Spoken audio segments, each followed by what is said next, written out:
Well, hello everyone. Welcome to the Pinfall Podcast. I am your host, Liz. I'm joined as always by my charming, handsome, critically acclaimed. Yeah, I guess that's it. Co-host Marcus. Congrats on that Grammy win, by the way, Marcus. Oh, thank you. I want to thank. Oh man, I'm struggling. Um, I want to thank the Academy. But this is only second to my Oscar win. So. I can imagine. For that full EGOT though, I imagine. Yeah. Oscar's somewhere in this apartment, but I'll grab him in a second. And then Evan is somewhere else, and then Tony, yeah. The EGOT. Love it. Well, happy NXT. Happy halfway point of the week. Happy vibes all around. NXT. Yeah. Great NXT. Liked it.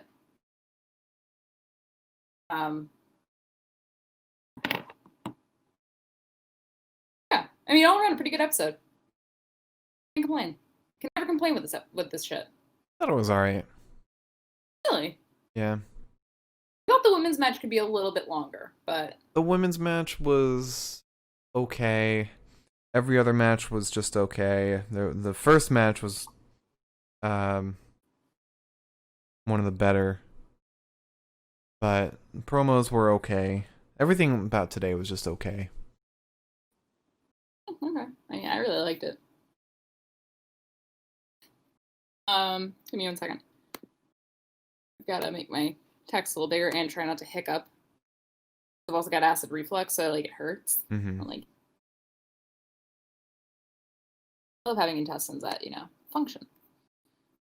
All right. Acid reflux isn't in the intestines. That's like acid coming back up your intestines. It's your esophagus. Which is connected to the intestines. Connected to the stomach. What do you think the stomach is connected to? But just because they're all connected doesn't mean they're all the same thing. They're not all the intestines. I've had my stuff has to go up through your intestines into your stomach before it's in your stomach. Intestines are on top of the stomach. No, small intestine's on top of the stomach. The baby intestine, yes, it is. No. They're all down by your bottom of your body. Like they're connected to your ass. Yes, they are. No, because the small intestine's on top. Are you telling me that there's just one long boop all the way down into your stomach? It's just one long fucking plummet into your stomach. Yes. That's not true. Your stomach is not that low. I'm looking it up to show you because I remember what the diagram. You don't need to look at it. Because you're looking at it right now. I feel a little stupid, actually. Do you not remember looking at that in high school or even middle school? Yeah. I just kind of assumed everything was in there, and that was what mattered.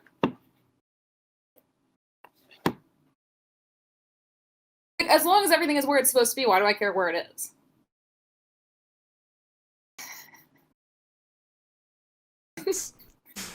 Woo! Okay, all right. Let's just jump into the news, please. All right, town jesters here. Like, I'd be concerned if, like, all of a sudden somebody was like, "Hey, your liver isn't where it's supposed to be." I'd be like, "Well, fuck, where's it supposed to be?" But as long as everything's like where it is, all right. Liz, vibe.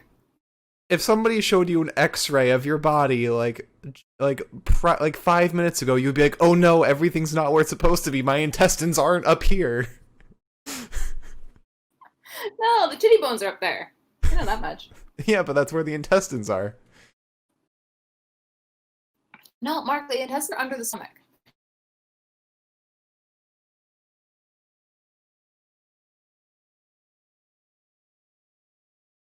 Can you please go to the news? please. I like to make the intro as grating as possible so that you want to go into the news. Yeah, that works. All up here. I'm so glad you froze while saying that. Well, all right.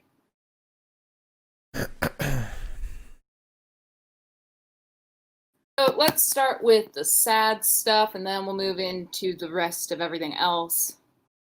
So sad news is obviously, as I think everyone who watches wrestling knows, Pat Patterson sadly passed away, I believe yesterday, if not earlier today. I think it was yesterday. Mm-hmm. At the not incredibly old age of 79.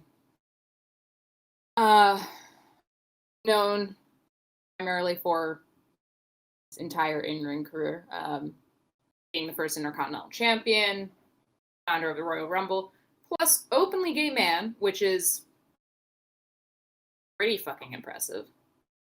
Yeah. Really sad. It's almost like it's even sadder when like nobody has anything bad to say. They're just like everyone's just equally upset about it.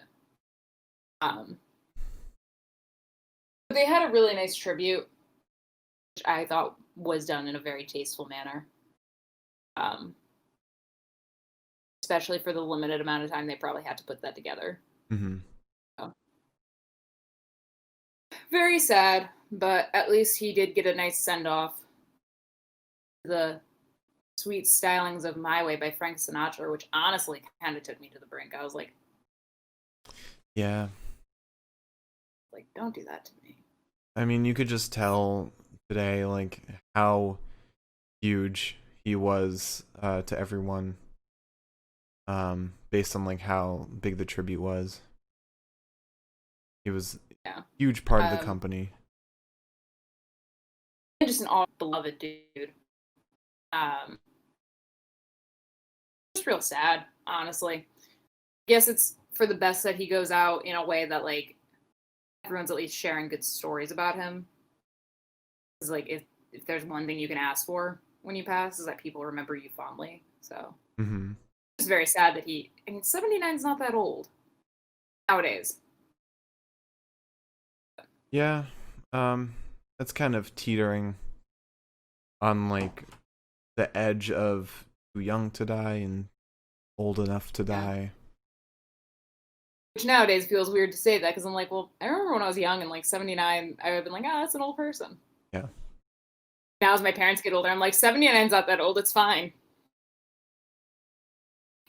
Yeah. But yeah, sad news. At the very least, a really, really touching tribute. Yeah, that's that. Let's lighten the mood a little bit. Can I give a little piece of big news? Lighter. Kind of awesome. Go for it, and then I'll read you the piece of news I had prepared for this part, and we'll see which is better. So Sting debuted on AEW tonight. Yeah. As Sting or as Sting? The name Sting came up. Yeah. He wore a Sting t-shirt. He had the mask. He was Sting. Really? Yeah. Oh. I mean, here's the graphic. It'll be backwards for you, but it says Sting is all elite. I'm just kind of shocked because I kind of thought that Sting's body was like broken beyond repair when it came to wrestling. I didn't think that he was ever going to return to any in-ring activity whatsoever. I mean, unless like he's managing, if he's just personality. Well, let me look back at the clip and I'll let you know if he does any wrestling or if he is, just wow, dude. Huh. Kenny Omega beat Jon Moxley for the fucking world championship. Did he? Yeah. Shit. That's bananas. Wow, that actually kind of makes me sad. Like, I love Kenny, but I also love Jon. Yeah. I mean, people were saying Anyway. Jon Moxley's reign was like the biggest title reign of 2020, like in across all promotions.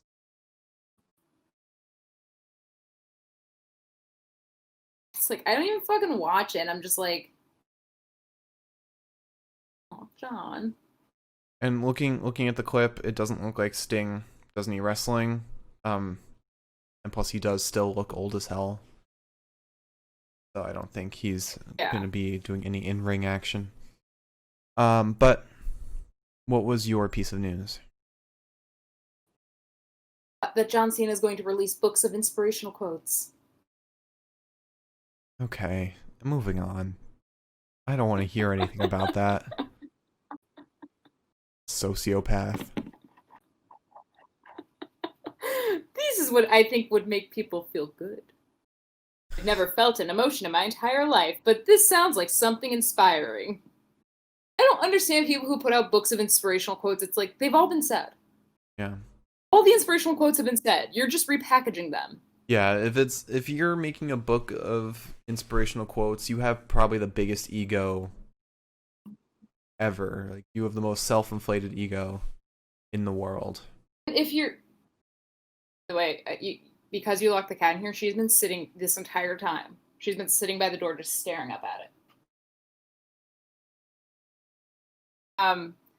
It's like, it's either you're making your own inspirational quotes, which is fucking ridiculous, or you're taking inspirational quotes that are widely known and appreciated and just putting them in a book curated by John Cena. I don't know. Also important to note, he's not releasing a book of inspirational quotes. The headline was he's releasing books of inspirational quotes. Okay. Plural books. I just like to imagine that each book is just one quote that just spans every single page. It's a picture book. Yeah. That's it. I've got to actually open something up. But the Slammies are returning. Very cool. I'm very excited for that. Love making a good bet. Because I'm sure we will. Yeah, that's exciting. There were also 3 matches announced for Tribute to the Troops, which is annoying because now, like, I have to watch it. We won't include it in the podcast. I don't want to include it in the podcast on a pay-per-view night. But that's just like a full fucking day of wrestling, which normally I'm chill with. But it's new wrestling, which means I actually have to, like, pay attention. Yeah. But I know one of the teams is Bianca Belair and Sasha versus Natty and Bayley. Natty. Would have been more interesting if it was Carmella and Bayley. Yeah, that would be. I don't know why they chose Natty. I think they just chose Natty because Natty was in the ring most recently with Bianca. Guess. I'm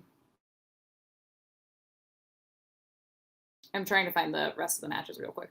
Also, is Tribute to the Troops like a one brand thing, or is it inter-brand stuff, like a pay-per-view? I'll be able to tell you when I find the article, I think.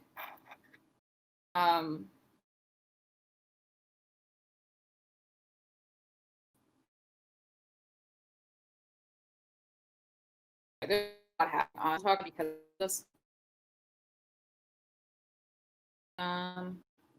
Jesus fuck. I'm trying to look it up. You can.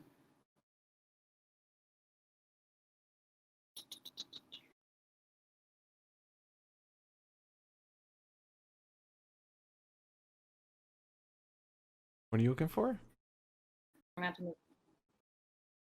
There we go. The Tribute to the Troops matches. Mm-hmm. So we're gonna see. Oh Christ.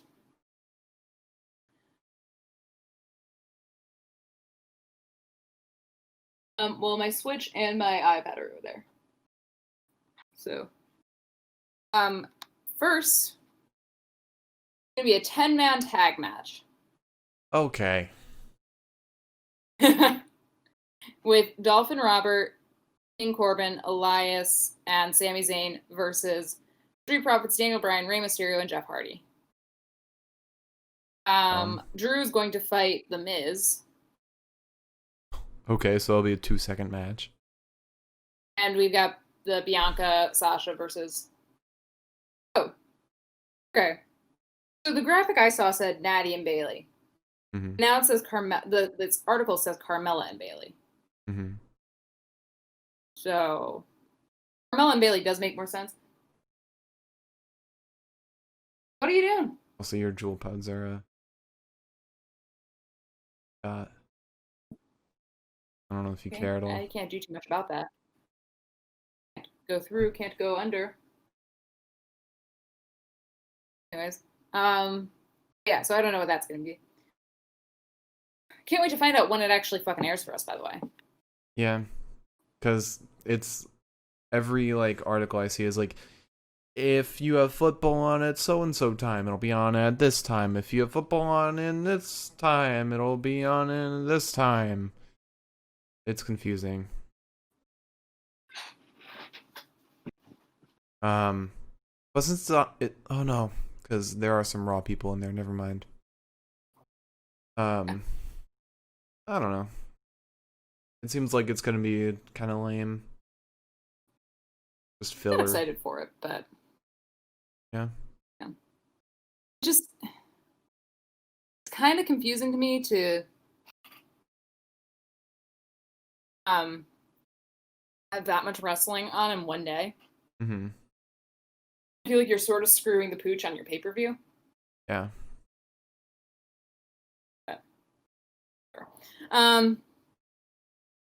There were some really exciting new signings to, I believe, NXT. We've got Desmond Xavier, who's from CZW, Pro Wrestling Guerrilla, and Impact, along with his tag team partner, Zach Wentz, which I'm really fucking excited about because I really like Zach Wentz. And then we talked about this before, Alex Zane from CW, Black Label Pro, and Ring of Honor. Eichmann, who is pals with Kushida from Wrestle One and All Japan Pro Wrestling. And then we also got Unreal Howard, who was previously a college basketball player and was part of the WNBA draft. Which is just, that's confusing. Mm-hmm. And finally, Russ Taylor from WXW in Germany.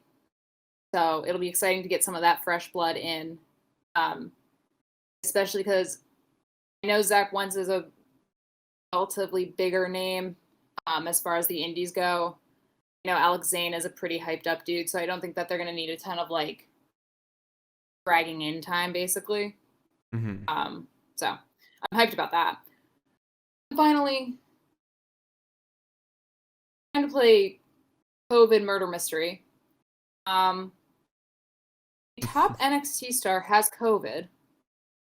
We don't know who, because obviously WWE is not going to tell us.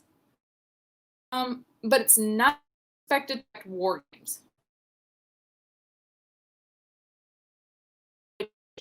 I've been thinking about this all night, and I'm not sure who it could be. My first thought goes to Joaquin Wilde, based on what we saw tonight. But we'll talk about that more. That thought more as we go on. But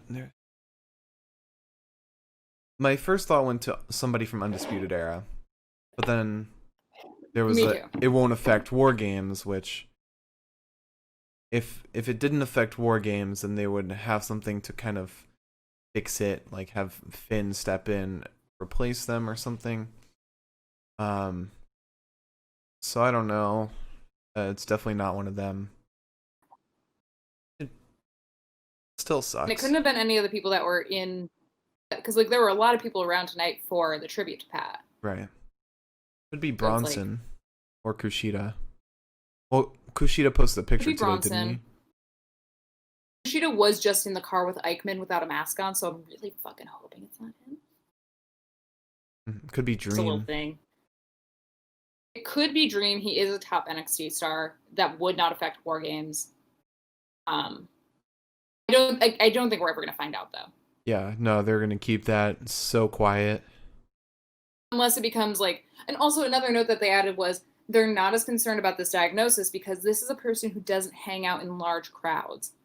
I said, how can you possibly know that? Ridge.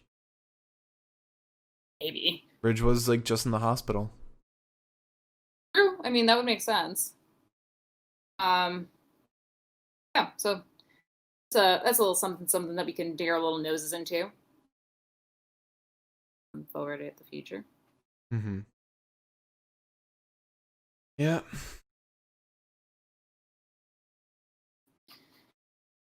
All right. Wanna talk about some matches? I have one more piece of news, and it's an important tweet that was tweeted out today. Yes. Linda McMahon tweeted, "P." Linda was on a different level today, I think. And then I don't know what was going on with that. Later on, she also tweeted, "At Steph McMahon, think." Not in response to any tweet or anything, just that. I mean, maybe she's not right, or maybe she's not wrong, rather.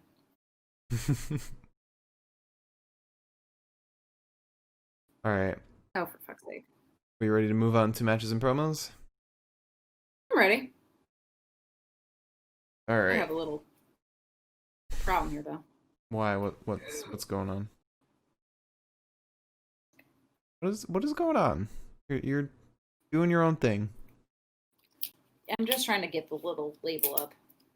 Oh. I just ripped off half of it. We're waiting on you. That's great. Thank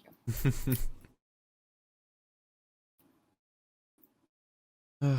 Want to just give a quick thank you to everybody in the chat for stopping by, watching, whether you're active in the chat or not.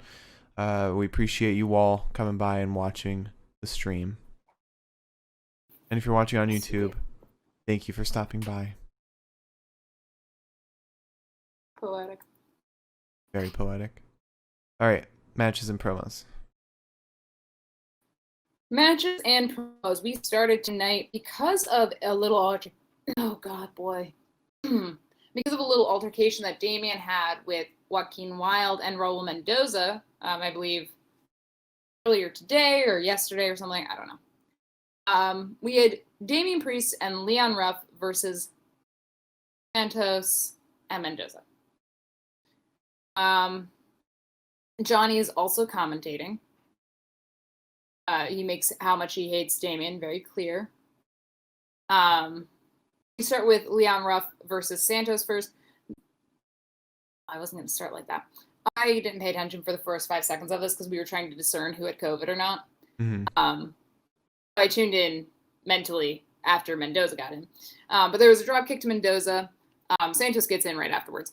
There's a pump knee strike to Leon. Damian gets in. Mendoza gets back in. Damian shoved chest first into the post. And there's a knee to the face of Damian and a back elbow down to Mendoza. Mendoza is dropped face first into the apron and then slugged ringside before being slammed into the barricade. Damian does his goofy little bell clap to Mendoza and then kicks him upside the head. Turns out, though, Ghostface is in the crowd. And Damian Priest is very distracted. He does not care for this. As this is happening, he doesn't realize that Santos is now the legal man. Santos dives out onto him. Then, Marshall, we come back. Santos and Mendoza are interchangeably tagging in just to beat Damian up in the corner, up until there's a dropkick to Damian from Santos. Santos then suplexes Damian. Then Mendoza gets in, a knee crusher hold on Priest. Damian then drops Mendoza and does not want to tag Leon in to save his fucking life. But Mendoza gets in. Leon gets in.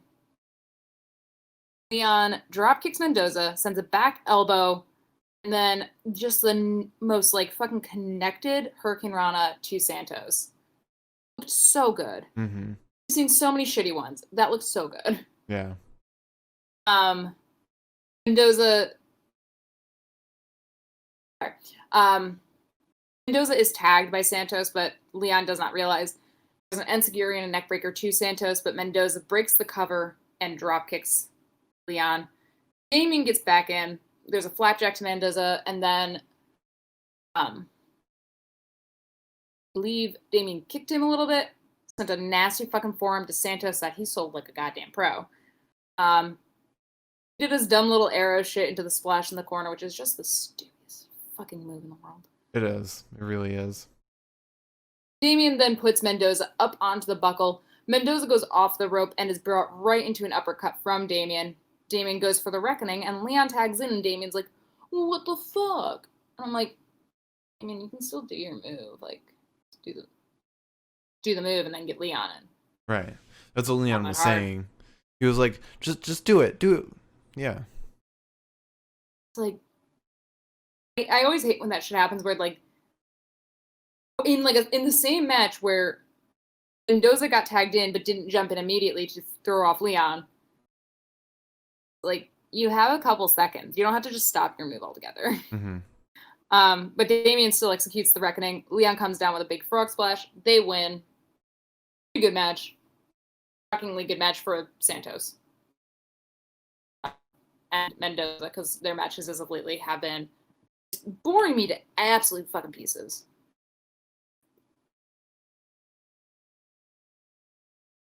Yeah. But after that, we are brought to a special look of Undisputed Era where they're out in the town in suits and in a limo talking about who knows what. They're talking about like brand, they're talking about, themselves, shit like that. They're drinking wine, one of them's drinking water. They're at a pizza joint that they couldn't shut down. It's WWE. They have fuck you money at this point. They could have rented that place for like, I don't know, a day, an hour, shot there, and then left, or just went when it closed. You didn't need to have all the people who weren't even in the shot making all the background noise. But yeah, so that happened. It wasn't a whole lot in it. It was just the boys being the boys, wearing their suits, trying to look good. And then Bobby. After that, we had a interview. Sorry, my notes are a little scrambled right now. An interview with Candice LeRae's team for War Games. Where did they even say anything? Like, say much? I don't think it was anything. Cool. It was just some kind of boasting about how like Raquel was gonna beat the shit out of whoever the other team chose. Okay. Yeah, and that was really it. And then we move on to August Gray versus Cameron Grimes. It was a good enough match. It served its purpose. I really enjoyed it, actually. So we start with a clothesline and an Irish whip right into the corner. A knee to the midsection of August. There's a kick to the face of Grimes as Gray bounces off the ropes. It's hardcore telegraphed. It looks so stupid. I don't know why. Maybe they've always been doing this and I just got annoyed by it and started noticing it more. It's like every fucking night now, and I'm like, if the point is to make people think that wrestling isn't fake, why are we doing that? Like, one move. We don't need to. Anyways. Like, you could just hit them before going off the rope so that they're like, oh, fuck, my head, and hit them in the face. I'd be like, oh, that makes sense because they're doubled over because you just hit them. No, it's always just sling the guy into the ropes, down, kick in the face. It's like, right? Anyways. And, like, it's not just an NXT thing, which, like, I'd be like, oh, it kind of makes sense. Like, they're in NXT, it's more of a training brand, if anything. No, it's not even that. It's I'm not going to complain. But there's a drop kick to Gray. No, there's a drop kick to Grimes, I believe. I fucked this up a lot because it's Grimes and Gray, and my brain was like, same shit. But there's a drop kick to Grimes, and then a jawbreaker to Austin Gray, followed up by a neck breaker. No. Yeah, August Gray uses a neck breaker.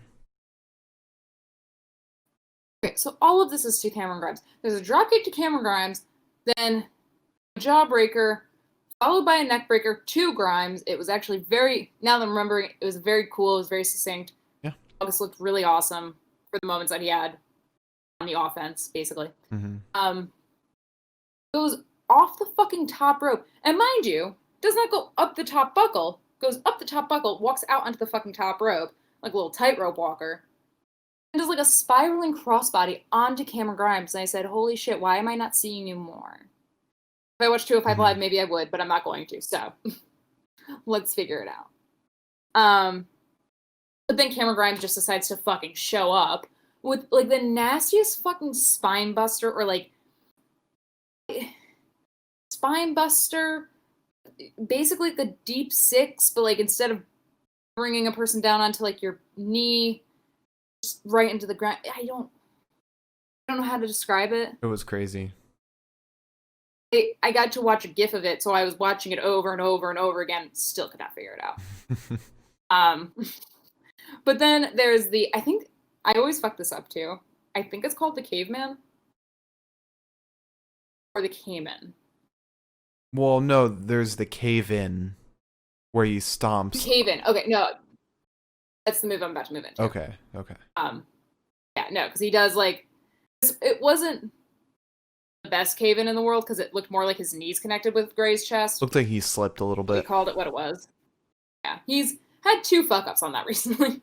Which, to be fair, it's got to be kind of a hard move to execute unless like the person is already laying on the ground. So, yeah. Which they're not supposed to. You basically have to like go like nearly drop kick, but like into standing. So yeah. But one way or another, even to Gray, and then Cameron wins. Cameron has brought a potato sack basically to the ring. Inside is the strap for his upcoming strap match, this coming takeover. Dexter Lumis' first takeover match. Very proud of him. Very excited for him. Grimes then ties the strap around Gray's wrist and just goes off on him. Some forearms to his face. Begins to whip him. I kind of felt bad about. And Gray rolls off the side of the ring. Grimes is vamping in the middle of the fucking ring. And who comes back up attached to the strap? My sweet, sweet prince, Dexter. Dexter, little Loomis. Little Dexy. My Dexy boy. Comes up. Just a classic fucking right hook. Or left hook. Can't tell my directions. To Cameron. My dude, like, this is why I love him, I think, is because he makes, like, the most basic fucking moves. Looks so fucking mean. It looks like Cameron Grimes should have a black eye. Yeah. After something like that. Mm-hmm. But then Dexter just whips him around a little bit. Cameron finally escapes. Dexter Lumis has a little bit of neon green half tape, I think, on his ass, which was lovely for him. Very happy about that. But Cameron Grimes runs scared, and Dexter does Dexter things. Stands in the middle of the ring. Fucking lovely. So who really watch, honestly? Real quick, you mentioned earlier that Kenny Omega beat Jon Moxley for the AEW championship. But you didn't acknowledge what happened afterwards. Now, we didn't watch this match. I just read what happened. I only saw the image. So, after Kenny won, somebody, I think Callis is his name, Callis, Don Callis or something. He came in, and yelled, "See ya on Impact, bitch asses," and ran off with Kenny. So they're bringing the AEW championship to Impact. Yeah. Okay. Confusing. It's crazy stuff. Tony Khan just lets them run wild over there, doesn't he? Tony Khan probably also owns Impact. Let's be honest. After watching a ton of Botchamania, by the way, I keep seeing the same gif of Tony Khan walking out while Chris Jericho's like in the ring, like yelling at somebody and just like pointing, going like. Every time I see that, because he's just like looking like the biggest dweeb in like his t-shirt, basketball shorts, and I'm like, you're really in charge of this shit? Is that really you? Seems fake, but okay. But after that, we move on to Jay Gatlas versus Tony Nese. Tony Nese. Tony sneeze. Oh no. Okay. Yep. So yeah, I know how much you love Tony Nese. I know how excited you were to see him in the ring. I don't hate Tony Nese. I don't.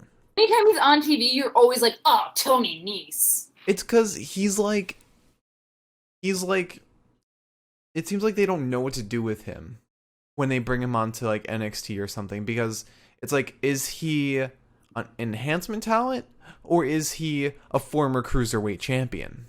You know? It's like, should he be somebody formidable or is he just going to get beat down? They book him weirdly. Yeah, and then whenever he's brought His in, bookings are always very strange. yeah, and whenever he's brought in like without mention. He's just randomly there, like he was today. Like they were saying how this is the biggest match of Jake Atlas's career, but it's like, it is. You guys did a horrible job announcing it. I feel bad for him. It was weird because I mean, they didn't really. They said, "Oh, it's Tony Nese," and like they gave some credit to his name, but they didn't like say like, you know, Tony Nese, cruiserweight champion previously, like saying all that shit. Like if they harped on that, I would have been like, "Oh, I get it." But because it wasn't a title match, and because it wasn't really against like Santos on like a grand stage or anything, I don't understand how this could be his biggest match. And I feel like they were just saying that, and I don't want to be mean here, but Jake Atlas dedicated this match to Pat Patterson. I feel like they may have said it that way because of that it's something to do with it. And here's where my speculation starts. Okay. The COVID speculation. So, I think Joaquin Wilde was the one who got COVID because he was probably supposed to be in that tag team match earlier today, and Santos was probably supposed to fight Jake Atlas today, making that the biggest match of his career, a title match. It was probably supposed to win in dedication of Pat Paddington, or is that his name, Pat Paddington? Patterson. Sorry. Paddington Bear is stuck in my head. Yeah. Pat Patterson. I apologize.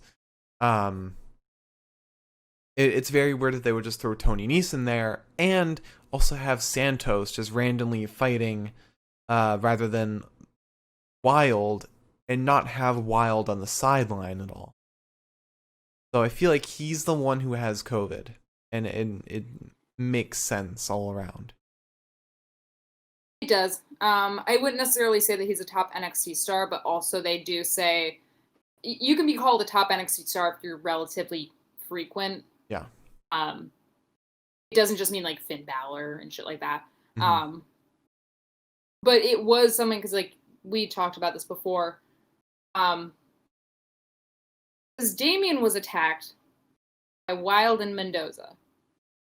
Now, why is Santos getting involved in that fight when literally what they said during the recap of that altercation was that Wilde and Mendoza are stepping out from just being like Santos's bitches, basically. Yeah. Like they're starting their own shit. It kind of doesn't make sense that all of a sudden Santos is still there. It would have made way more sense. And that fucking sucks because I feel like Jake Atlas would do well with the cruiserweight. I think what this basically does, I think that they're probably still going to drop the title to him. But I think that this was like a fill-in because it's like, well, Tony was the cruiserweight champion. So, in the meantime, here you go.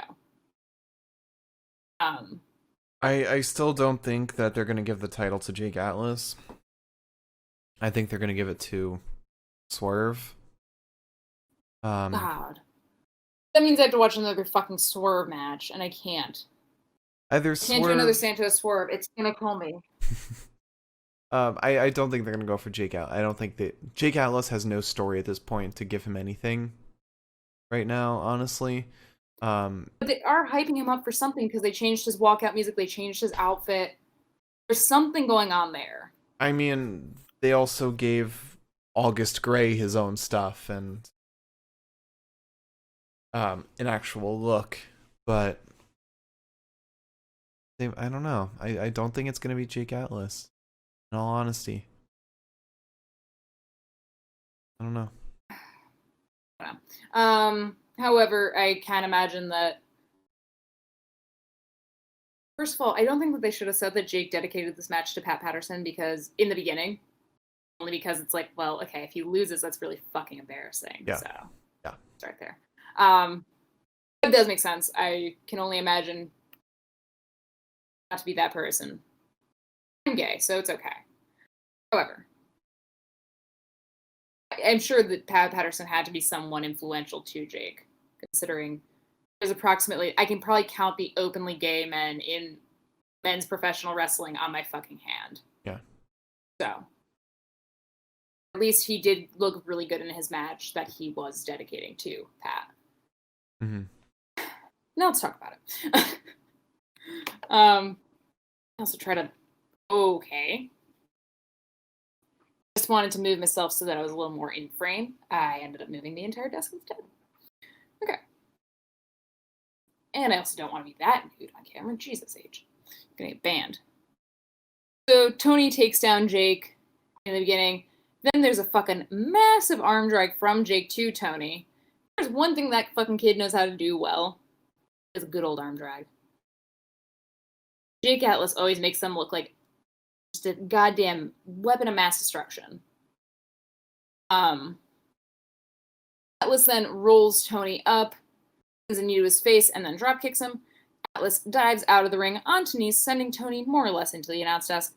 Atlas goes up to the top rope, but Tony Nese slaps him. And then we take a quick break from this fucking match just to talk about the fact that the brand is here in their fucking Hummer. Did not know that they still made Hummers. Did not know that. Very shocking, actually. Probably the most interesting part of that segment. I really thought, like, after, like, the whole green movement started, that Hummer was just like, peace out. But anyways. Typical Pat McAfee, driving one. There's a suplex to Jake.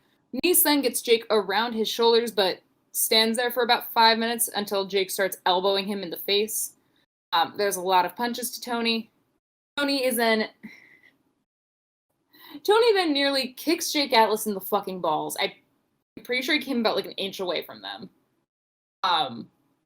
Because that foot definitely landed below the top of the trunks.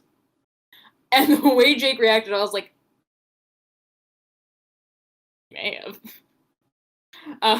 Because Jake like doubled over and was like not able to get back up for at least a solid couple of seconds. I was like, oh no. You hate to see a death on TV. Speaking of, I also just recently watched the clip of Stone Cold kicking Byron in the balls. I didn't know that existed. It exists. It was shortly after the pandemic started. And he like was chugging beers with Byron in the middle of the ring, and then he just kicks him in the balls. He attacked, like, the Street Profits got attacked or something, I don't know. And then Becky Lynch comes walking out, taking the beers that they were drinking, pours them into a red Solo cup for herself, more or less. That's where the graphic of, like, her and Stone Cold, like, clinking beers in the middle of the ring came from. Okay. Anyways, back to the match. Yeah, back to NXT. They got their own cutaway for the brand. I'm cutting away for my own shit, too. Fuck them. Tony Nese then punches Jake in the face. Nese drags Jake's neck over the ropes while diving over them himself, landing pretty well. It was actually a really cool move. My dude got quite a bit of air. There's then a spinning kick to Jake Atlas. At this point, I was like, oh god, is Jake actually gonna lose this match? Like, you're not playing this one out. But then a jawbreaker sends Tony Nese to the ground, and finally from Jake. Finally, after the last few matches that he's had, he finally got a relatively impressive cartwheel DDT. Well deserved. Like, connected, and it looked good. Mm-hmm. He's had some trouble with that. Which, you know, fair enough. You can't, I can imagine it's hard to do a cartwheel on top of a rope. Mm-hmm. But anyways, good match. Jake wins. Proud of him. That's all. Before moving on to the next promo, there's a few rumors I just want to talk about regarding WWE. Some important rumors. They say they're rumors, but it comes off more as news. But I think for the sake of legitimacy, we should call them rumors. So there's 5 things to talk about right now, and that's WWE. Jesus Christ. WWE is hoping to have a decision on having fans at Royal Rumble by January 7th, but odds are 50-50 right now.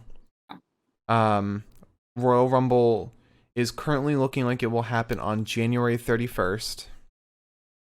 Okay. According to PW Insider, Bruce Pritchard has gained a lot of power in WWE to the point that all creative goes through both Pritchard and Vince McMahon, leading to some heat on Pritchard from talent. A lot of talent fucking hates him right now. Which makes sense. I read something about that earlier. They also say there was considerable pushback against the opening segment from Raw this week featuring Randy Orton, Alexa Bliss, and Bray Wyatt, but it was a Vince McMahon vision and he wanted it. Don't know why there would be pushback considering I thought it was a good segment. Yeah. Maybe it was from like Randy, Bray. Maybe it was from the 3 involved. Because it does seem like they're kind of pushing them more towards the babyface area with that. But last rumor. I just say an anti-heel. Yeah, anti-heel. Last rumor, per Insider, Dabba-Kato and Arturo Ruas, who were both being used on Raw Underground before it went away, have been at Raw recently, but aren't being used because it's felt they need more seasoning before becoming TV regulars. That's fair. And that's where the rumors end. I think Arturo on NXT is a perfect place for him. Yeah. I know that like it's everyone's dream, more or less, besides Finn Balor. Maybe Bobby Fish to be on the main roster. But for his style of fighting especially, I think he fits really well in NXT. Yeah. But yeah, anyway, moving back to the promos. We've got the Brand talking in the ring, mainly Pat. He just responds to the special look at Undisputed Era we got, making fun of the wine they were drinking, the suits they rented, etc., etc. Talked about the ladder match, which Pete looked a little mad about, considering that it was interrupted by Pat. That was my favorite part too, because Pat was like, "Well, thanks to some help, Pete won," and Pete Dunne like looked at him like, technically with the same dead face, but still looked a little scarier this time because it was directed at someone. Yeah. But I mean, that's basically the gist of it. It's shit talking. It's basically. After that, we had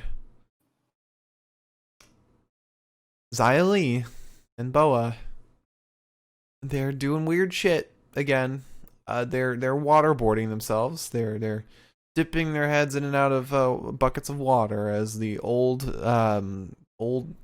man watches them. If you've never watched this probably sounds very weird. And trust me, it is. It's exactly how it sounds. And that's really it. There was really nothing else besides them dunking their heads in water.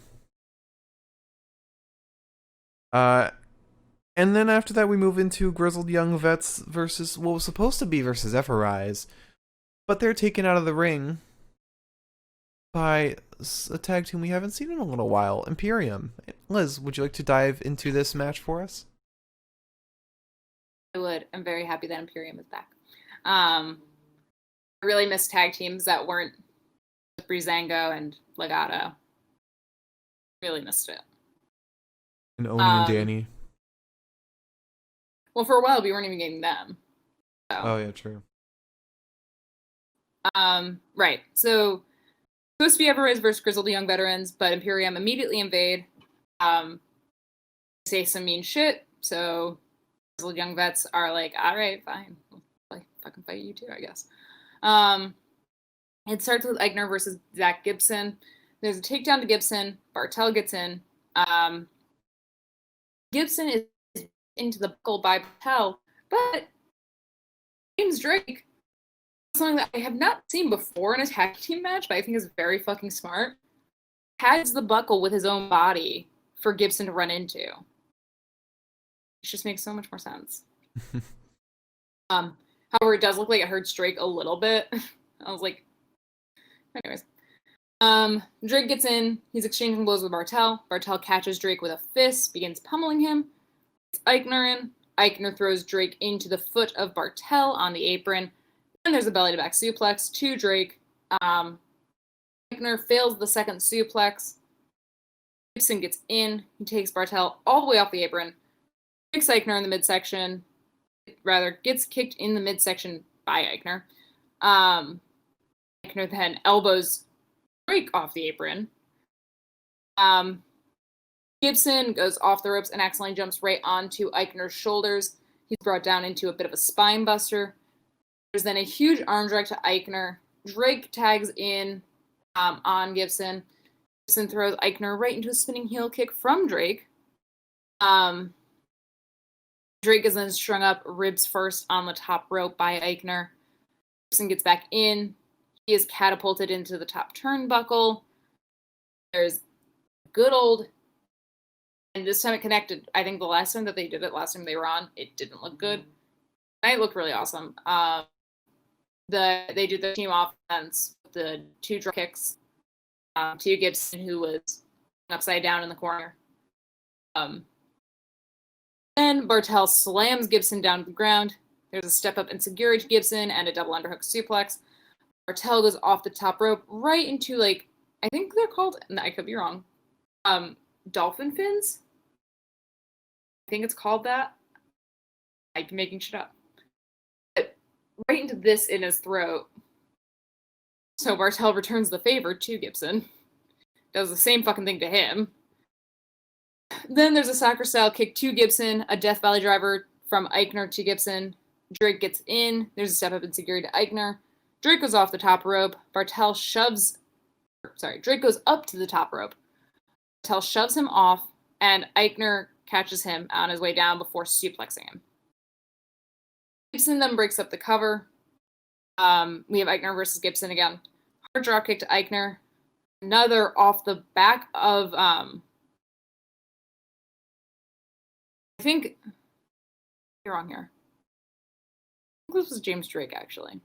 James Drake, there was a dropkick to Eichner, and then he went off the back of Gibson to dropkick Bartel over the ropes. It was, I think it was Gibson. Maybe. One way or another. Off of one of their backs.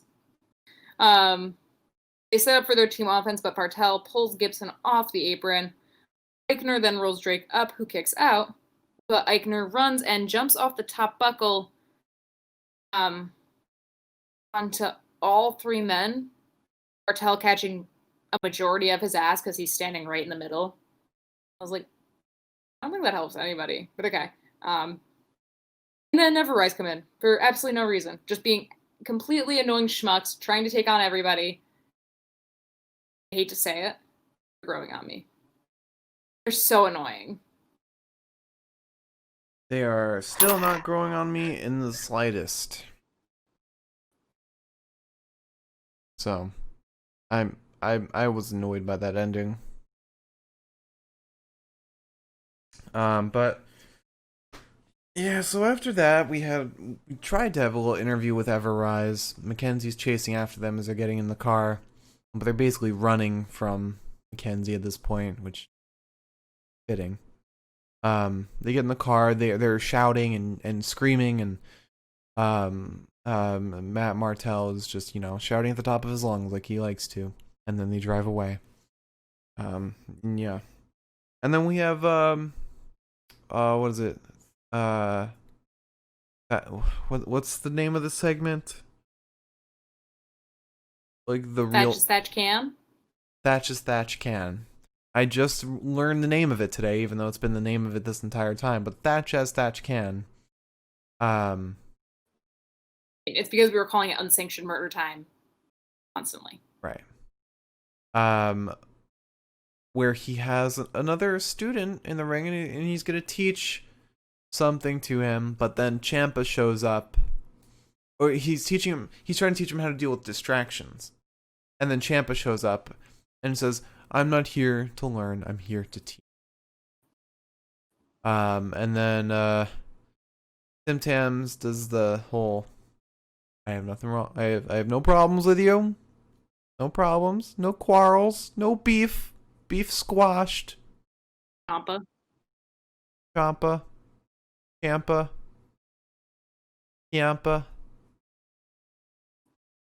And then just takes out Ciampa from below, goes for his legs.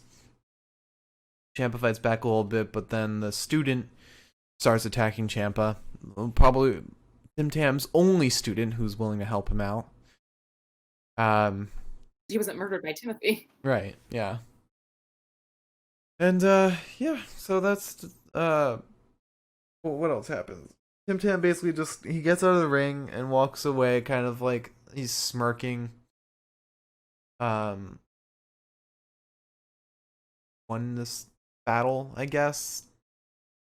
They take the fight to outside of the ring, and Tim Tam walks away from it victorious. But I really like this storyline because it's kind of like a slow build with the feud. It's an interesting build. Yeah, because Tim Tams does not want to have this feud. Like, he has a normal reaction. It's just, I don't want this. Like, there's no reason for this to be happening. Then he attacks him just to kind of get him off his back. But he doesn't realize that will just bring him on further. And then obviously Ciampa just wants to provoke somebody. He wants to spark the flames. Yeah. And yeah, that's basically it. And then we have an interview with Thatcher. I was not paying so much attention to the actual interview, but rather what was happening in the background, where Thatcher's student was talking to, who was it? So, I could be wrong. Thatcher was talking, kind of saying, like, I didn't expect to have this happen to me tonight. You see a student in the background talking to a small black man. I only know one of those in NXT that we have not seen in a while because Indus Sher cost NXT 100,000 people in ratings. But anyways, and that is Malcolm Bivens. I swear to Christ it's him. It's a small dude, same little round fucking head, handing the student something. I swear to God. It was a business card. As Malcolm Bivens is like, well, Indus Sher is never coming back, so gotta find someone else. What if it was... Oh, what if it was like the same note that Boa and Zaya have been getting? Now it's just going to Tim Tam's students. I feel bad because like Timothy was like singing this dude's praises, and now I'm like, don't take him away. Yeah, he was proud of him. Boy. He was proud of his student. His student learned. That's a student that listens. You know what? I don't think that was Malcolm Bivens actually, because Malcolm Bivens is more slender than how this guy looked. Because the guy we saw backstage, or the guy we saw talking to the student, looked a little more rounder than Malcolm Bivens. I feel like it has to have been him, because I wouldn't have put him so distant in the background if it wasn't supposed to be recognizable in some respect. Right. I don't know. I'm trying to see if anybody posted. Also, the fact that I was gonna say somebody just tweeted under this, use Bivens and the new guy that got signed. Okay. But somebody said, WWE NXT retweeted like a still of that interview. The only line at the top, besides like promo for Takeover, tonight was about distraction. Oh. Do you see? Makes sense. Do you see? That makes sense. We were distracted by Timmy. That was smart. That was pretty smart. I'm trying to see on Reddit right now if anybody posted about it. Galaxy Hours, bitch. But after that we had Raquel versus Shotzi in our main event match for advantage in war games. Did. Thank you. All right, Raquel versus Shotzi. There's an immediate drop kick to Raquel. Shotzi then jumps up at Raquel straight into Raquel's arms. The cameraman gets kind of brought into the match because Shotzi kicks him. Shotzi then shoves Raquel into a ladder that's been standing up at ringside before drop kicking the ladder into Raquel. Then there's a crossbody that's caught by Raquel. Raquel drops Shotzi into the ladder. Raquel begins setting up a ladder in the middle of the ring. There's a sleeper hold on Raquel from Shotzi, which is finally broken when Shotzi is slammed back first into the post. Shotzi is then slammed into the barricade. Raquel goes to kick her, but Shotzi sends her foot into the ladder. And then the steel steps.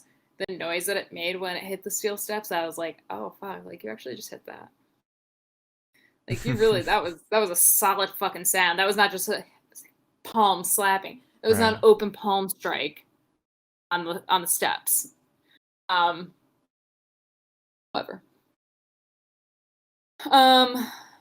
Shotzi is then slammed into the barricade again, but this time she grabs the fence and coffin drops onto Raquel.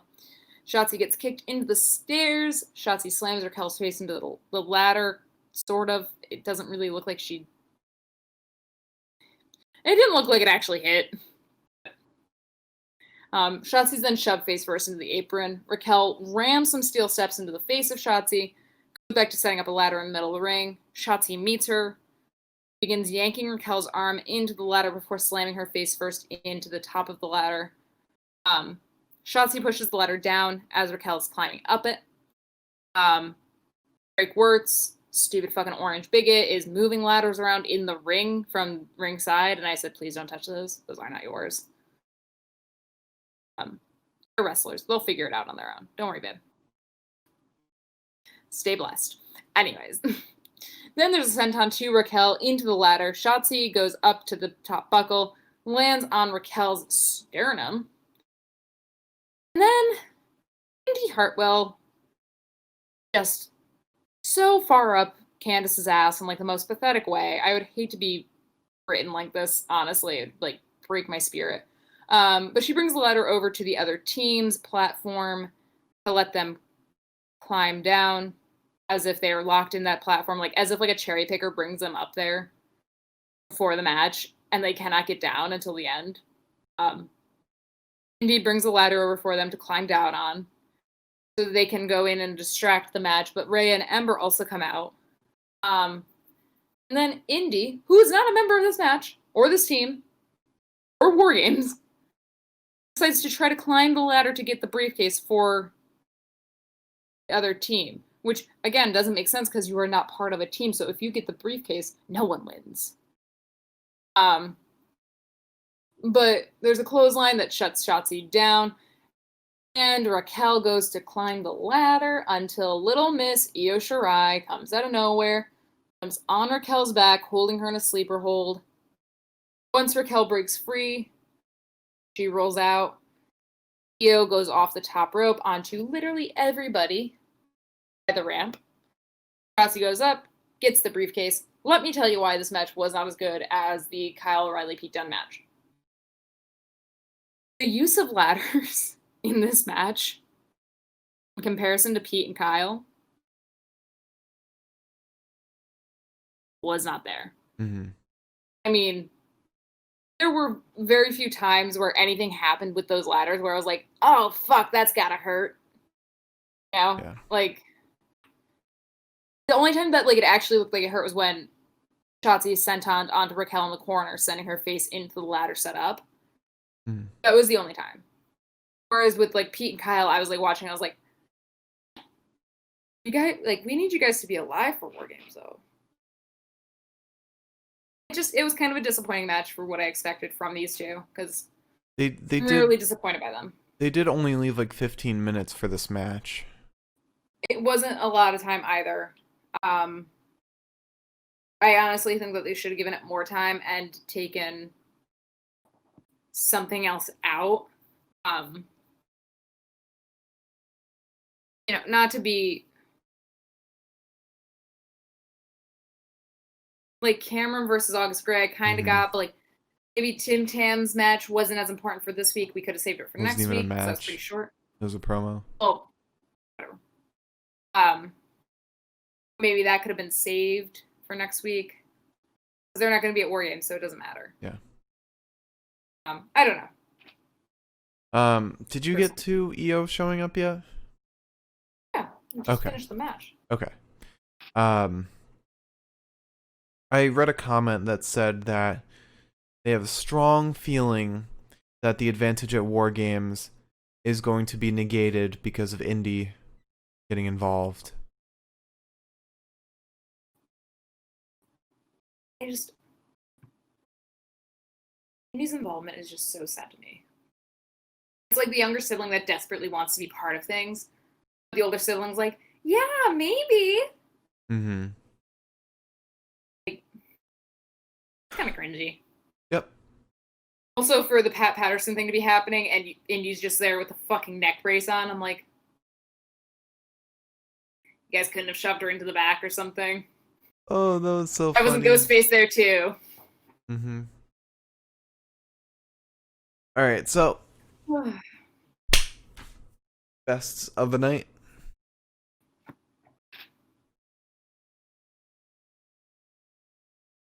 I don't think Ghostface is carrying Cross, do you? I don't. I think it's either Andrade or Robert Stone. It's not Robert Stone. Robert Stone's big announcement was that he has socks. So, it would, weirdly enough, it would make sense for it to be Andrade just based on how that person was built. He's got a really broad, thick chest. So, unlike Indy, who has tits. I don't know. Never let that go. I don't know. It did kind of look like Indy. I'm gonna kill myself live on camera. Live on camera, Pepita. It's weird of Indy to show up in the car again in Ghostface when she was just seen getting into the car, not as Ghostface. Can we quickly discuss the fact that the cat is on the edge of the... No, let's not discuss Full side bed for that cat. Alright, so best of the night? While you fumble everything?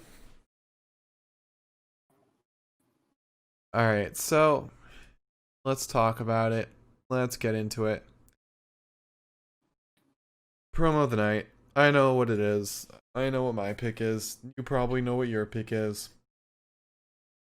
I'm not moving away from this choice. I'm saying that now. So we started off with an interview with Damian, which led to him assaulting, or him getting attacked. Did he get attacked, or did he attack the two Legado guys? He got attacked. He was like doing an interview or something, and they just like ran up on him. Okay. Yeah. He got attacked by the two Legado guys. Then we had the Undisputed Era special look, which was it was like a car commercial. A whole lot of flair and a lot of It was so hot. but there was nothing to it. It was so hot. It was just the boys going, I am literally, yeah, we're here. The brand sucks, but we're my here. standards, like, God forbid I ever have to like look at another man and decide that he's attractive. It's gone. It's over. They set the bar way too high because my standards are way too low. And they put on suits, and suddenly I was like, oh my. I mean, if your standard is Bobby Fish, then 99% of the world goes above that. There's something I can say, but I'm scared to because I know that your parents sometimes watch this. I'd say refrain. It has something to do with the fact that he's Refrain for now. I'm just gonna say I love me some Bobby Fish. If he's not part of QAnon, that's the only time. That's the stipulation. That's the stip. I picked the stip. That's Pick it. the stip. But also Adam Cole and that. Okay, moving on. Oh. Moving on. Oh. So after that we Pain. had the brands talking in the ring, talking shit. You know, it's the brand's usual stuff. Nothing new. My favorite part of this, by the way, is you got Oni fucking pacing, just screaming shit. Danny, who just like constantly is like making weird facial expressions. Like Pat brought up Ridge, and Danny was like, "Hey, don't say that." And then you got Pete Dunne, who has nothing going on his face. It's just murder. Danny also tried to shush the entire crowd at, like halfway through the promo, but it didn't work. They didn't quiet down. I just also liked. I just also liked how like Pat was like doing a call and response with Danny and Oni, and like they were just like saying like not us or something like that. They said hell no. Oh no. Exactly. And I think Pat like asked something like, "Are you guys like the two best tag team like?" Are you guys like the best tag team in NXT? In the world. Yeah, and then he walks away with the mic and he's like, "Don't worry, I know you guys are." And I was like, "You think that they're gonna run back in screaming hell no, don't you? You don't trust them. And you shouldn't." I just found this promo extremely hilarious. Not because it was supposed to be funny, but just because it was hilariously bad. Very weird vagabond tag team. Vagabond, that's the word. Did you say vagabond? Fuck you. Alright, so after that we had the weird ass Xia Li and Boa promo. No idea what's going on still. Still don't know what's happening. After so many weeks of, you know, shit, vagueness, we still don't get much. We get them getting waterboarded this time. That's it. Who knows if they're training, being punished, whatever. Then we had the interview with Everrise. Then we had Tim Tam's Murder Time. I really liked this because we saw a student stick with Tim Tams, and we got a nice little confrontation between Tim Tams and Ciampa, with a really well developed feud, and I think this is one of NXT's better feuds right now, just because it's so well paced, well developed.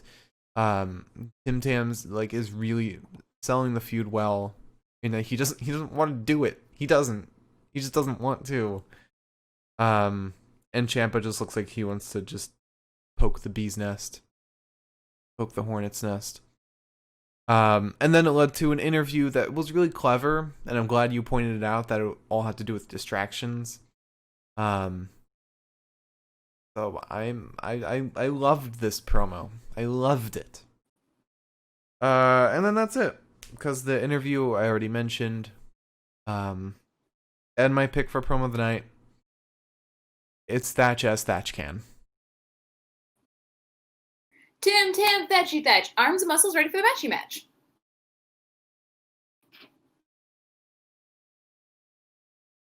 I'm not disagreeing either. Okay. Loved it. I like the payoff too with the promo where I'm just like I am in love with Timothy, 100% in love with him. First time ever where I was like, I don't care, Tim. What's happening behind you? Uh, Also, can I just say, I love how Tim's like supposed to be like this hot-headed, like nasty fucking dude. But when Mackenzie like goes to interview him, he's always like, "Well, Mackenzie, you know." he's like Corbin. He's like a better Yeah, written Corbin. he's a. It's nice to see a heel being nice to the interviewers because they're just doing their fucking jobs. Yeah, he's great. It's amazing. He needs a Also, the title. fact that I found out he does. I mean, and the fact that I found out over this past week that he was part. I didn't know that he was part of Imperium. I did not know that he had like this long-standing relationship with fucking Walter. I had no clue about any of this shit until I looked a little too closely at certain tumblers, and I was like, oh. Also made me happy to know that he's friends with Baby Edge, who he definitely murdered in at least one unsanctioned murder time. I have respect for that. Yeah. I do like watching the same with Dexter and Cameron. I love watching friends try to hurt each other. Kind of my favorite thing. Ricochet and Mustafa. Ricochet and Cedric. Yeah. But moving on to Wrestler of the Night. This one, I'm torn. And not in a good way either. But anyway. Okay. So we start off with Damian Priest and Leon Ruff versus Santos Escobar and Raul Mendoza. My pick here was Leon Ruff. And I really wanted to go with Damian. Because Damian, every single week, has been pulling me closer and closer to him. Because he has been really growing and improving himself. And I love it. I love everything he's doing. But I one thing I cannot get behind, and it's the biggest thing, is his, I don't know the name of it, but it's the bow and arrow going into the turning splash, or the elbow splash, whatever. I hate it. I hate it. It should... Yeah, it's stupid. It should 100%... The bow and arrow should 100% lead to a drop kick. That makes the most sense, because that's the closest your body gets to being a physical arrow. And it looks cooler, has bigger impact, and could be used as a finisher. Can I just add, he does the Falcon Arrow a lot. Why not do the bow and arrow before the fucking Falcon Arrow? True, yeah. It just makes sense. It does. But no, I picked Leon because Leon is an incredibly talented wrestler. All of his hit shots land really perfectly. Everything he does is such impact, despite him being such a small wrestler. And he's incredibly athletic. Like, he looks like a super skinny dude. But damn, is he so impressive. I really saw, especially because his finisher tonight was the frog splash. Mm-hmm. And because he's such a gangly dude, I was like, Montez Ford, right there. Yeah. And honestly, now that I've made that connection, that makes me even more excited for him, because I feel like he's got so much that he can possibly do. And he moves the same way, because Montez is a pretty acrobatic dude. So it's kind of funny to me that all of a sudden we're getting like Leon Ruff as a wrestler, when all, like, the whole time we were just like, oh, it's Leon Ruff, it's enhancement talent. Or we would make fun of enhancement talent being like, oh, it's just another Leon Ruff. Mm-hmm. But like, oh no, oh, he can wrestle actually. But moving on, we had August Gray versus Cameron Grimes. And I picked Cameron Grimes here.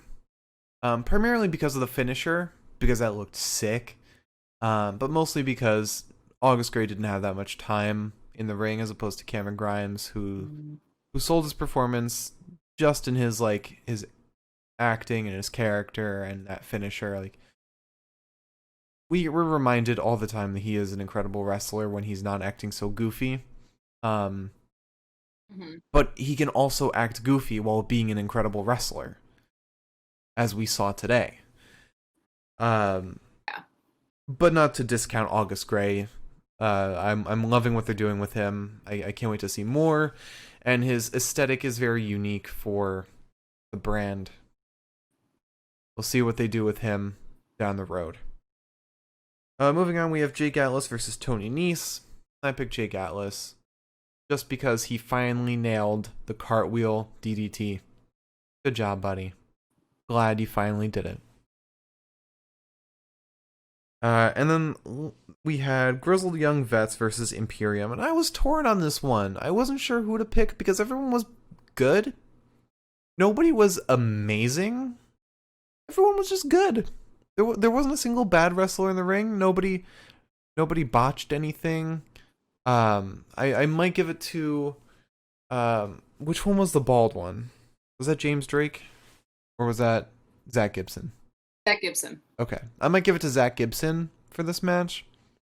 Just because of that step up, or when he stepped over Eichner and drop kicked Bartel. But he also looked the most energized in the ring. Second place to Marcel Bartel because, goddamn, is that guy good? He's so talented. Everyone in this match was incredibly talented, and I cannot wait to see more of Grizzled Young Vets. They know what they're doing, and that's like the most important part, I think, because like I think for them wrestling comes first, character acting comes second, but the characters are still good. Yeah. It works so well. I did not notice how much I liked Imperium for that. Right, and it's like if you do your wrestling good enough, your character will be present in that. Exactly. And that's what Dexter Loomis does really well. Yeah, absolutely. And a lot of wrestlers are really great at that. Like Cameron Grimes is great at that. Finn Balor is great at it. All of the greats really have mastered that. But moving on, last but not least, we had Raquel Gonzalez versus Shotzi Blackheart. And I don't know, man. I don't know. I wasn't impressed by either of them today. It wasn't an impressive match. It sucks because like we just got the same match last week, basically, but with Kyle and Pete. Right. And it was a fucking incredible match. It was. So like to have this to compare to, it was like, sorry. Yeah. And I think I don't know what to blame it on, whether it was the time or just the state of women's wrestling at NXT, which is fantastic, but also it feels kind of cheap in that, like, the 4 women on this team just tried to get ahead by Indy cheating for them and them all getting involved. Raquel, the Indy angle is just fucking throwing me. It's sad. It's not a good angle. It's not. I didn't like Indy that much to begin with, but like I liked Indy more when she was just Indy for Indy's sake. Right. But nonetheless, I mean, I don't want to say it was bad because it wasn't really bad, but it just wasn't that good, and neither Shotzi nor Raquel were fantastic in any way. They were just present. So, with all that said, I still am so torn. I don't know who to pick. I'm torn between Zach Gibson and Leon Ruff. If you want to be the deciding vote, if either of them are your picks, and I hope one of them is.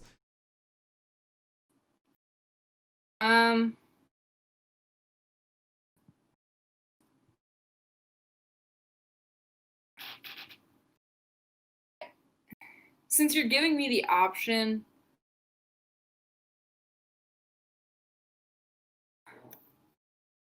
my problem, I guess, is more so I was more impressed by a lot of what happened in the Grizzled Young Veterans versus Imperium match. Eichner wasn't that impressive to me. aside from that, it's hard for me to choose between the three of them, honestly. Yeah, because they were all equally as good, but in my opinion, they were not amazing.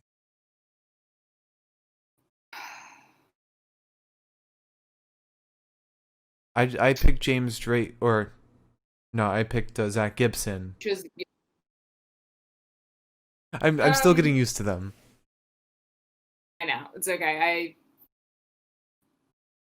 If I didn't have, I finally came up with nicknames for Bartel and Eichner, which helps me.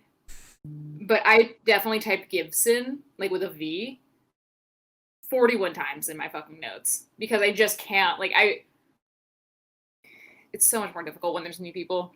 And like I said with Grimes and Garay, I was like, I don't know who fucking wrestle here. You know what? I will go with Gibson. Okay.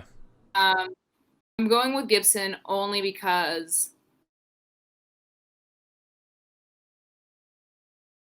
I really liked the arm drag. I liked how he interacted with Bartel.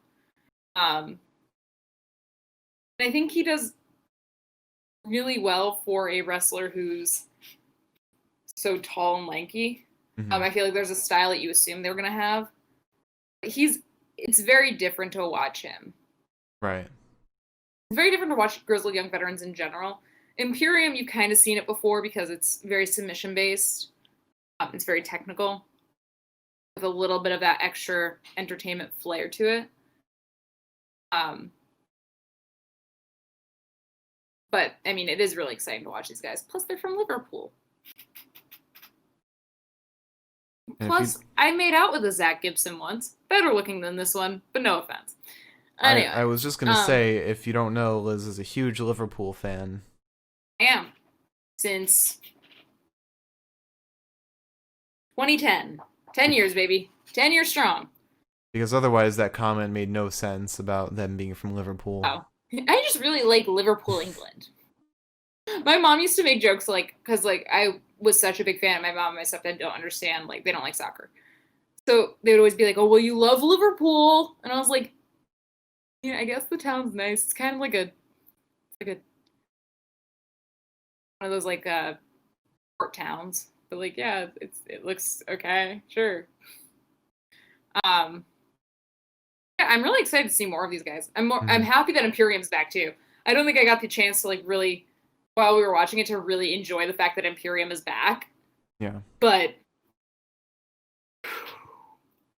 now I want Tim Tams to go back to Imperium. Okay. And then I know that he was there. But now we have match of the night. And I don't know if you'll agree with me. I kind of know what I want, but I don't know if you'll agree. So we start off with Damian Priest and Leon Ruff versus Santos Escobar and Raul Mendoza. I thought this was a solid as hell match. Both Damian and Leon looked great. Raul and Santos both looked great as well. Very, very solid match. It was just a wrestling match, and you had great lead-ins. The mix-up, what I assume was a mix-up with that Walking Wild potentially having COVID, which I think that's a safe assumption to make. Kind of makes a hiccup, makes you want it's confusing why Santos is there to begin with. This whole matchup is a little confusing. But the match itself I think was great. I really liked this match. And Johnny on commentary just adds so much. Probably one of the best parts of this match. Then we had August Gray versus Cameron Grimes. It was an okay match. It was good. Great finisher. But it was just so short that you didn't care about the match. What mattered was the aftermath and Dexter Lumis showing up. This was just a promo for 4 games. And then you had Jake Atlas versus Tony Nese, which was a great match, honestly. Jake Atlas was fantastic. Tony Nese was good. Glad Jake Atlas finally landed that finisher. I mean, all around solid work. I just am not sold on the characters at all. Nothing seems unique about Jake Atlas or Tony Nese for that matter. But I mean, as far as the wrestling match goes, solid. And then we had Grizzled Young Vets versus Imperium. 99% of this match was fantastic. I loved every second of it until Ever Rise showed up and just ruined the match. It's one thing if they attacked one team, like targeted one team, and at least we'd have a winner by DQ. But no, it ended up being a no contest because they attacked both tag teams, and now they're probably going to be involved in this feud where they have no right being involved in. And they're not. That's the thing, is that like Everrise is kind of like a comedy team, and that's why they're growing on me a little bit. Because they're funny. They're really funny in the way that they're like pussies. They're chicken shit heels. But they always come out and they're like, we're the best, and then like they drive off. Right. That's funny. However, chicken shit heels have no room in a feud between Grizzled Young Veterans and Imperium. It doesn't work. It doesn't make sense. Yeah. Like, y'all are pussies. It should be... Forgive my language. It should be they try to get involved, and then they get the shit beat out of them. That should be how this course goes if they do get intertwined in this feud. But if we just had a solid end to this tag match, this would have been one of the best matches this week, maybe this month. I would have loved it so much. But the ending, it for me. And then last but not least, we had Raquel Gonzalez versus Shotzi Blackheart. I want to love this match. I really do. I really, really do. But the match itself was just good. And then once everyone started getting involved, it really fell downhill. Oh God, Io showing up was great because that was a great reveal. That was it. It makes me sad that this match isn't as good as it should be. So, were you gonna say something? No, I was just gonna say I'm just reiterating myself here. It was, again, it's hard to say that this wasn't a good match when I know what a bad women's match looks like, Right. or women's match rather. But for NXT, this was a less than stellar women's match. It was still better than 90% of the shit I've seen on the main roster as of lately. Yep. This was no Lacey Evans, Dana Brooke shit. No Carmella shit. A hard match. Yeah. It was a hard match. It wasn't quite up to these standards I think we've kind of set it for NXT. Yeah. So, my pick for match of the night. I have a good feeling of what your choice is. But my pick is Damian and Leon versus Santos and Raul. The ending to Imperium and Vets really ruined it. It really did. It ruined it, but at the same time, it was such an amazing match. I cannot I can't agree with you. I can't go against it. It was such a good fucking match, and it was tag team shit that we have not seen in a while. Because the song was pretty good. Legado is just so tired to me right now. I can't stand it. I think the reason why this was a good match to me over Damian and Leon versus Santos and Mendoza was because this was a match where there's at least a storyline that they're threading. Whether it's a storyline I like or not, it's a storyline. There was no need for this fucking match tonight because Leon has no business with Legado. Leon has more business with Damian, his partner, than he has with Legado. Damian has really no business with Legado right now either because he's got business with Leon. and Johnny.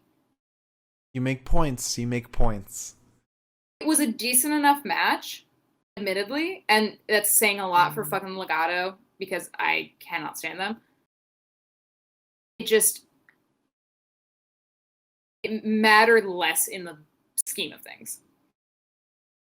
All right, I'll agree with you. Finally won an argument that wasn't for Drew McIntyre. Look at me go. All right, so to run it back, our promo of the night, Thatch as Thatch Can with Ciampa. Wrestler of the night, Zach Gibson. Match of the night, Imperium versus Grizzled Young Vets. All right, Liz. Want to wrap us out? I do. I'm gonna try to do the promo show for Friday. I haven't been feeling fabulous lately, so my brain has been elsewhere. But I think what I want to do for the promo show is, because of some stuff that happened to me recently, I want to do a promo show to kind of maybe talk about some online stores that you can buy Christmas gifts from. Mm-hmm. I think that'd be a good idea, especially because of the season. So I think I'm going to try to do that for Friday. I don't want to make any promises because, again, I've been feeling like shit and I kind of want to die. Yeah, I am. We don't know. Anyways. Do you maybe want to wait till next Friday? Because we have our predictions this Friday for War Games. No, because right now there's only 4 matches for War Games. Okay. That'll be a blip on the radar. Plus Friday's easier because I don't have to worry about being up the next morning. Mm-hmm. Oh. Okay. Because my doctor doesn't do weekend appointments, and apparently I'm just supposed to know that, and I was treated like this has been the case for years. It has not been. It's been for about a couple months, probably.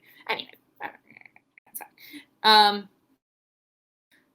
But anywho, please join us Friday for predictions, for potentially a promo show, for SmackDown too, I guess, if you're interested in that shit. You don't have to be. Yeah, if you tuned in tonight, thank you. And if you tune in next week, if you tune in the future, thank you. Happy Hanukkah. Clean your menorahs out, baby. Get your little Hanukkah candles. It's time. And light them at sundown. I don't know. You're supposed to. I never used to, so. I would light them when it was good and dark once I got back from work. Thank you all so much for watching. I'm pushing the Hanukkah agenda here. Taking the Christ out of Christmas, baby. Take him all the way out. If you enjoyed, hit the follow button. I really hope your mom doesn't watch this. And there's a feedback box down below. Let us know how we're doing. Let us know what we can improve on. If you're watching on YouTube, hit that subscribe button, comment, like, yada, yada, yada. You know the drill. Every YouTuber tells you what to do. Follow us on Twitter at Pinfall Podcast. Follow our personal Twitters. I'm at the Mark Cameron. Liz is at Eliza Elaine23. And follow my Twitch as well, twitch.tv/Mark Cameron. Super close to getting affiliate. Just need more viewers. So everybody please follow and check out the stream on Friday. How many average viewers did you have today? I had 6. Nice. And we're up to Love that shit. 2.5 average viewers, and the mark is 3 I need. So Friday I should hit that. And then how long will that take? Okay. Friday I should hit that, but then Nice. I need to stream for 3 more days, and then I should get it, because you need to stream for 7 days within a 30-day time span. And because I've been very busy with work, I had that requirement emptied. So yeah. So everybody, new campaign, get Mark to affiliate status. He busts his ass enough for this podcast and his podcast. He busts his ass for 2 podcasts. I bust my ass for 1. And I barely bust my ass for it, so. I've been streaming for almost 10 years and I haven't hit affiliate, so please, I would really love some kind of... I would really need this. Alright, and also check out the Universal Pokemon Federation on YouTube. Combination of WWE and Pokemon. It's super awesome, super fun. And we're releasing full episodes soon that are going to be very similar to wrestling episodes, so you won't want to miss it. All right. Thank you so much for watching. Join us on Friday for SmackDown. No. Stop your words right now. Hey, everyone. Have you ever thought to yourself, there's a lot going on in this world. I just would love to have something going on in my life on the third Saturday of December. Not November. Not November. November's over. Have you ever wanted something going on the third Saturday of December? No. Perhaps a Saturday, maybe dated the 19th. Have you ever wanted that? No. Well, if you have, as I'm sure you all had, if you want to do something this coming Saturday the 19th, mind you, 2 Saturdays from this coming Saturday, as they would do in the WWE, tune in to the Mike Romies. Totally not affiliated with Mike Rome, sadly. He's on vacation. I don't know if we'll even see him until the 19th. But Mike Romies, Pinfall Podcast Awards Show. We're giving Mike Romies to everyone. Everyone. Yeah. It's going to be Mike Romes everywhere. We're going to have a final top 10 of 2020. Fucking EGOT, you can get a Mike Romey. Alright, thank you for watching. Tune in on Friday for SmackDown and War Games predictions. And we'll see you then. Thank you all so much for watching. Don't forget to follow or subscribe. We'll see you on Friday.